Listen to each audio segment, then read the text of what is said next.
as is always the case when you do a few short streams in a row, the notifications don't quite go out or something. Never mind. If a stream is worth watching, then people can come back to it later. And also, if you title it in an attractive way, perhaps people will come and watch it. So on the question of motor neuron disease, it is something that gets worse over time. And apparently there is no cure. And it is true that there is no cure. Because what happens is you get weakness in your limbs, then you get slurred speech, you can't hold things, you get muscle cramps and twitches, you suffer weight loss,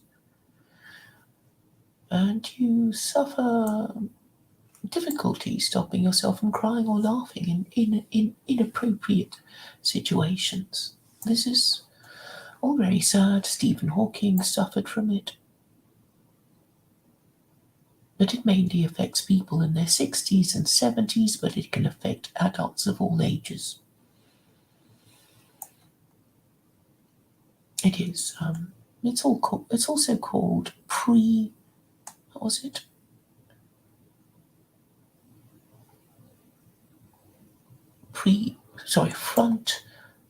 frontotemporal dementia, which means you are more likely to get it if somebody you know has it, some relation of yours, a close relative. I'm sorry to be dwelling on these morbid issues, but we are living in deathly times.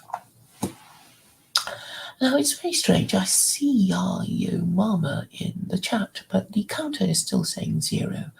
But I suppose it doesn't matter, really. We are always getting mixed messages from so many people, and some of them are not even officially hostile to us or who have no reason to fear us. We get mixed messages from friends and family.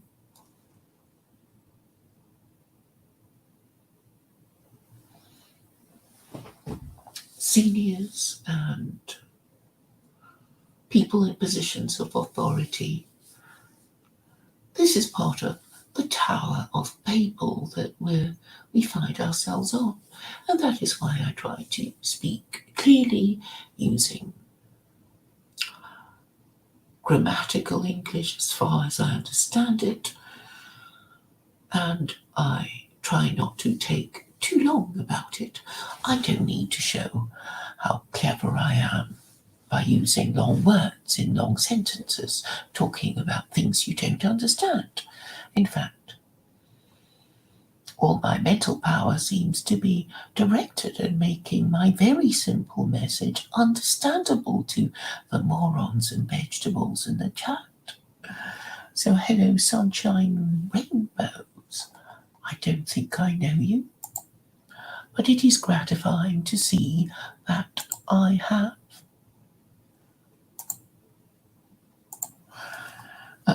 probably was as high since before I did my 2 streams on my primary and tertiary channel.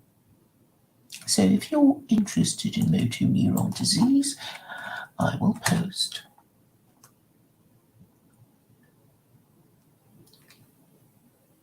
something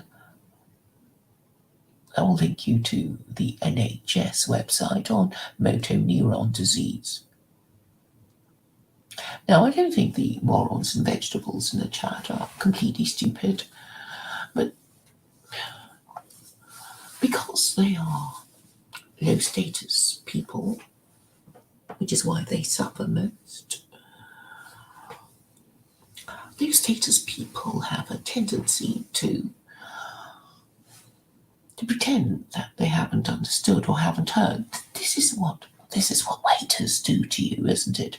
Or or servants, or people who are supposed to be doing things for you, they pretend not to hear a direct order.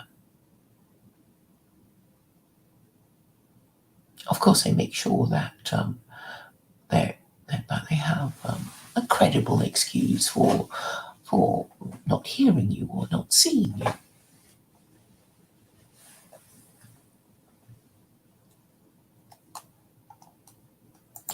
We all know that we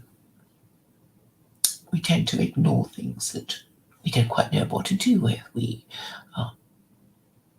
we have a pending pile if we're organised enough, and we don't deal with these things if we if they're unpleasant or boring or I don't know. That's the nature of things. So motor neuron disease is caused by the desire not to deal with things, and I certainly don't pretend that I'm never guilty of that.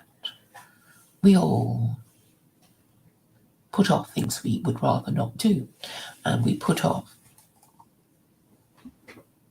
knowing things even that we know we cannot deal with. I mean, for example, I was talking about, well, the morbidity of motor neuron disease, because eventually it results in death.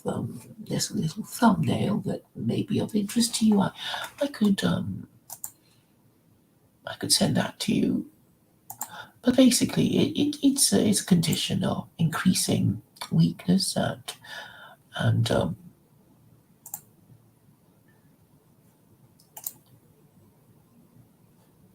it means death. Now, what does it mean for us if our society is suffering from it? Well, it just means that we have to adopt a new moral system. So it's not, in fact, fatal to our civilization, because civilization is basically the ability to live in cities, to have the human organization necessary for us to sustain city life. So I don't want to be too pessimistic about it. We just need a new moral system, because the old moral system has caused the sclerosis. And what exactly causes sclerosis? Sclerosis is associated with old age, when you lose the power of your limbs and your vision and your hearing. Everything deteriorates over time. We understand that. But we must be optimistic about the prospect and possibility of renewal, of getting the new thing if the old thing is broken down. And it's, in theory, very simple. You just say you made a mistake, there's something better available, and you're going to be using that. There will be a period of adjustment and inconvenience, and just get people prepared for it. Forearmed is forewarned. So it's not that difficult if you have a ruling class that is respected and trusted. But we don't. I know we don't, and we need to deal with that problem. I know how to deal with that problem. But obviously we're only going to get a good dialogue going if people ask obvious questions, but they don't. They don't ask the obvious questions. So it is, people make this analogy of, it's like talking to a brick wall. But actually, you can get a good game of squash from a brick wall, can't you?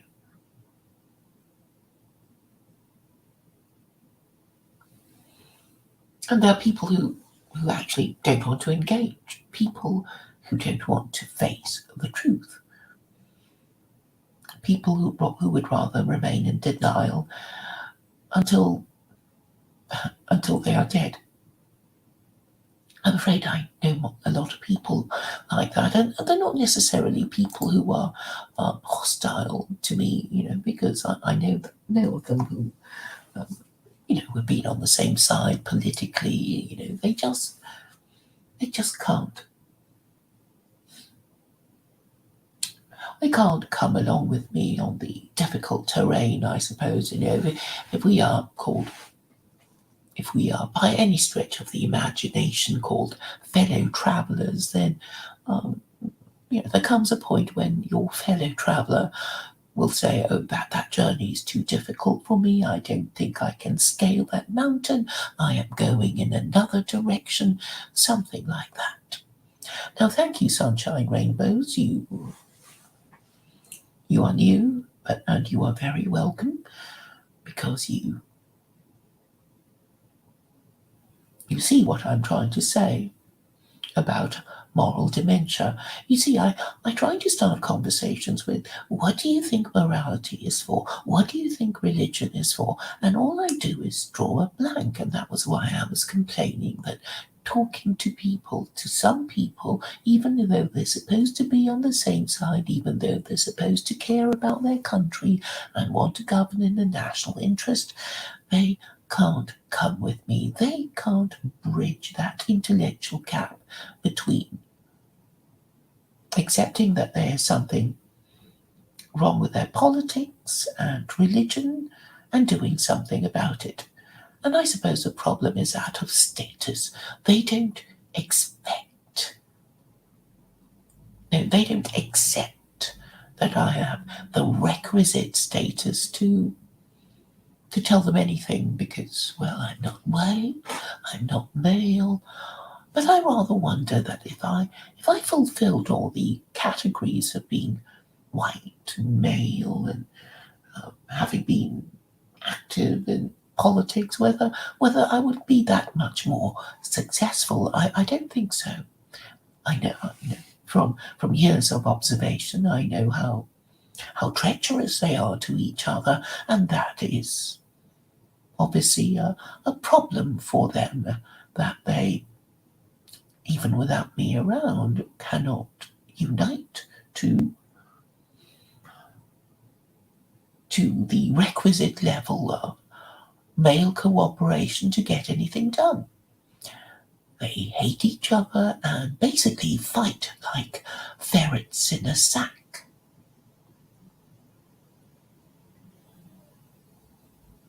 So there's obviously a problem with their religion. So and then I come across, and then I have, well, two mountains to scale. So I tell them that Christianity is kaput and they can't take it, and I tell them liberalism is kaput, and they kind of say I was never a liberal and I don't care. But then they can't make it to the next step of, well, what moral system do you follow then? What you need one, don't you? And I think that's where they all fall down.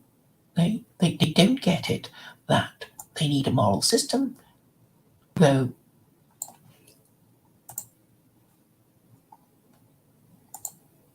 recently I heard somebody say moral system. I forget whether it was Keith Woods or it might have been, but maybe I misheard.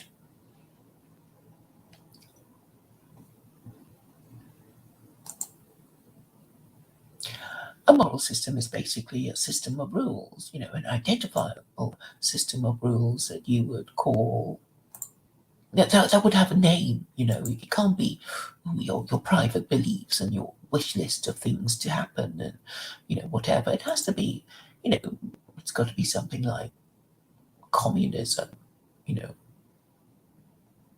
or a religion. So, it's got to be something like that. It can't be, as Jay always keeps saying, it's got, I think I've got the, and then he lists his wish list of things. And of course, a wish list is not enough.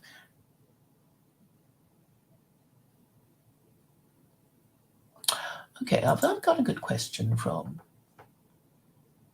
Hello, Stephen James. Is it possible that your self-validation of having requisite status is a sign of your own moral dementia, or perhaps a kind of delusion of grandeur? Actually, I've been accused of having delusions of grandeur since I was young. It was. Well, I suppose I do have all these big ideas, and not that long ago, I was actually told to think inside the box. So I guess, when the Americans say, oh, what's a big idea? I guess that question was meant for the likes of me. Now,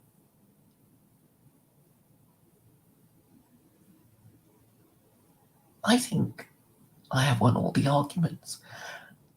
I mean, I really sincerely think that, and I'm always checking, because I don't censor you lot. I go to where I'm not wanted. I think I make a pretty thorough inventory of the arguments I have lost and won, and I actually don't think I've lost any. I mean, feel free to contradict me, of course, but if you say you don't like my solution, it's not an argument really, because I don't expect you to like secular Quranism in the same way that no doctor expects his patient to enjoy amputation, which is in effect what I am proposing, because I am saying that your religion is wrong, it can't work anymore because of the spirit of the times and the fact that we are no longer living under an absolute monarchy, and also Christianity completely failed to prevent the decline and fall of Rome, and it failed to protect the divine right of Charles I and Louis the XVI and Nicholas II to keep their lives. So Christianity has failed again and again and again and again, and you still don't get it. And this is a terrible thing. This is a terrible, horrible, tragic situation that we must now find ourselves in. So I see that, Christianity is incapable of reformation. You've tried for 500 years, you don't get it, and you're not taking it from me because I'm not white and I'm not male. But I don't think anybody who's white or male would fare any better than me. Do you? So it leads me to think that prophets of old would logically and necessarily have to appeal to somebody above them. And that would be the supreme and eternal Abrahamic God who created the universe. I can't just say, well, it's just my opinion, although, of course, I do say it's just my opinion, but I'm saying that my opinion is in harmony and is backed by the Quran. And I know how to use the Quran to support my arguments. It's pleasing to see all 5 of you here now. Thank you for coming.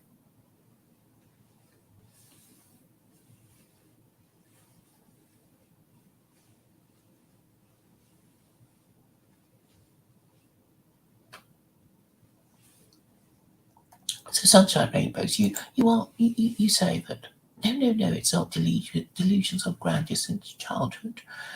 I think it was.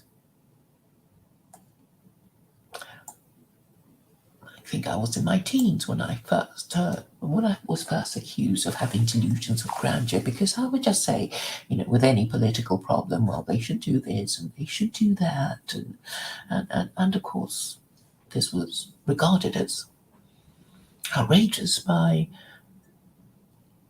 people who, well, disagreed with me, took a different political position to me on things, and all I was saying was, that was a solution in theory. Of course, I didn't expect to, be put in the position of a dictator to push things through, but that was a solution in theory, and I don't see why I shouldn't say that, even if people don't like it.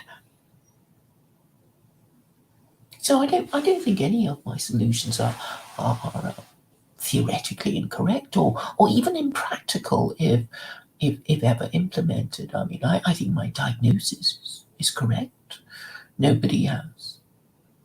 I mean, it's true. It's true that nobody has ever won the argument against me. I literally cannot think of anything or anyone. That's a frustrating thing of it all. They refuse to engage, thus confirming that they flee because they know they can't win the argument, and then they just prefer to retire into their hug boxes and echo chambers so they can all huddle together away from me and my sword of truth and my torch of logic. And why is this? Why isn't anyone listening?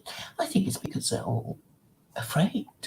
Even the people above me, they are afraid because they can't acknowledge that they made a mistake, because then people will ask, how many more mistakes have you made if you acknowledge just one mistake? A bit like the times of Galileo and Copernicus. What was it, under the same pope?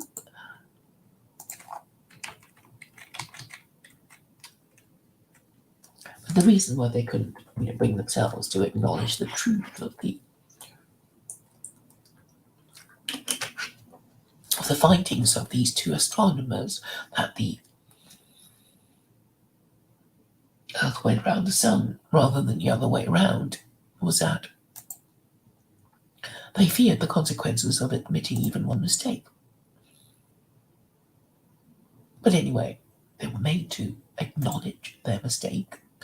I have made no proposition that can be undermined by truth, logic, and morality. There's no requirement for me to make you like my solution. So the fact that you don't like it is not a sound argument or even a valid one.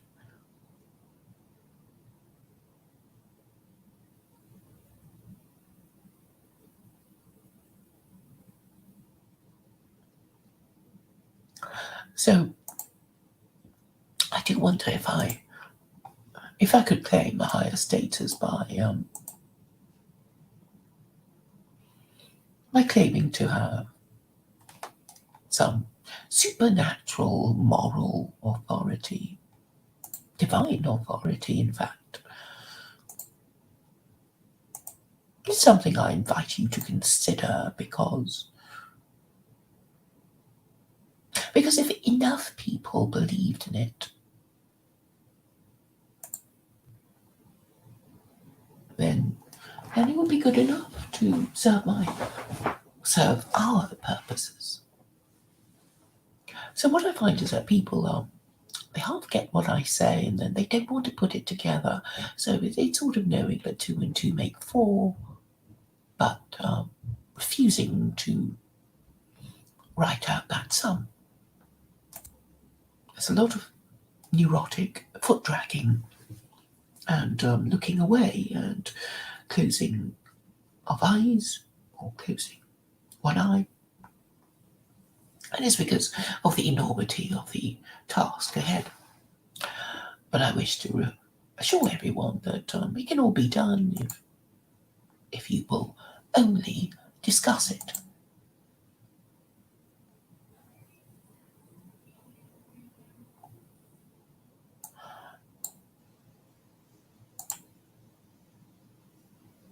So, I haven't really got that much more to say. I just wanted to establish how many people I can get after half an hour. I suppose it's not too bad. I know my my ideas have resonance. I know people go back to it because it's something they can't get out of their minds. It's very easy to understand a one-party theocracy governed by the principles of secular Quranism as interpreted by me, and it would restore the patriarchy and kick out the matriarchy. How is the view from all the way up there in your J Tower of higher status? Well, I should be considered higher status than anybody who hasn't got a solution, and nobody has a solution. So that is my claim to higher status. And it's not like that. They're even competitors. I have the field all to myself, and all I get is sort of blank incomprehension. How dare you propose a solution? It's like, yeah, I do dare. I have the solution, and I'm going to keep proposing it. Christian right resurgence. I haven't heard of any such thing. Or the Christian right are not really up to much. I haven't heard of him. I mean, I know that Trump was soliciting their votes, but they are a very, very small minority, and most Westerners are atheists. And if God exists, then Christianity would be idolatry, and he would curse Christians and Christianity, and Jews and Muslims would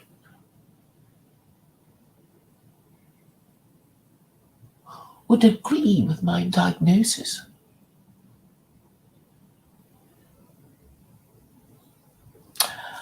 Yes, I would.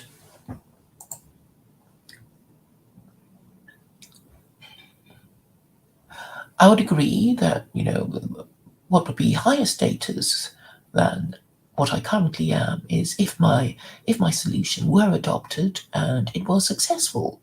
But we are very far from that, aren't we? Nobody else is proposing a solution. They're pretending that more voting is going to help the problem, is going to solve the problem, or they're just refusing to even talk about it. So I'm still ahead. You have no solution, and you're basically saying you're wrong for even proposing a solution. But the fact is, nobody else is. So I must. The person who has a solution must be higher status than somebody who hasn't got a solution. So somebody who could be higher status than me would be somebody with a better solution. But there's nobody around like that.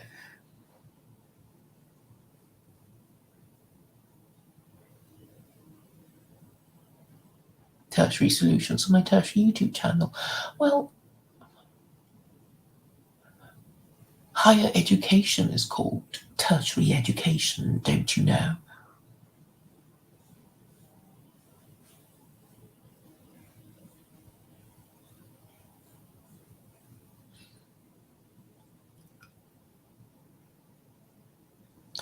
All right. I think I've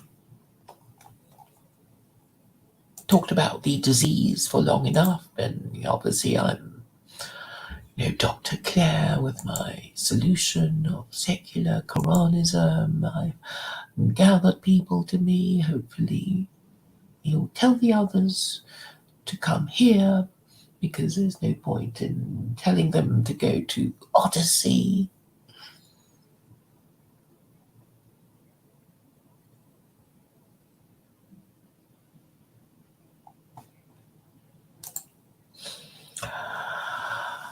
Oh, Sunshine Rainbows, you've obviously been following me for a while, but you're calling yourself something else so you can disguise your identity.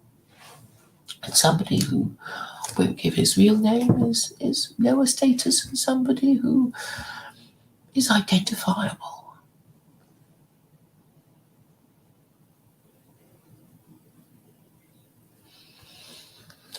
My efforts are, well, you have a solution, you think it'll work, You haven't accepted that you've lost any arguments. You know you've won all your arguments again and again and again. It's just that, the morons and vegetables haven't noticed, or if they have, they're not acknowledging it because they are corrupt, because corruption is ignoring and denying truth, because they're frightened, and so are their senior politicians. So nobody's in charge of the ship of state, nobody's admitting it.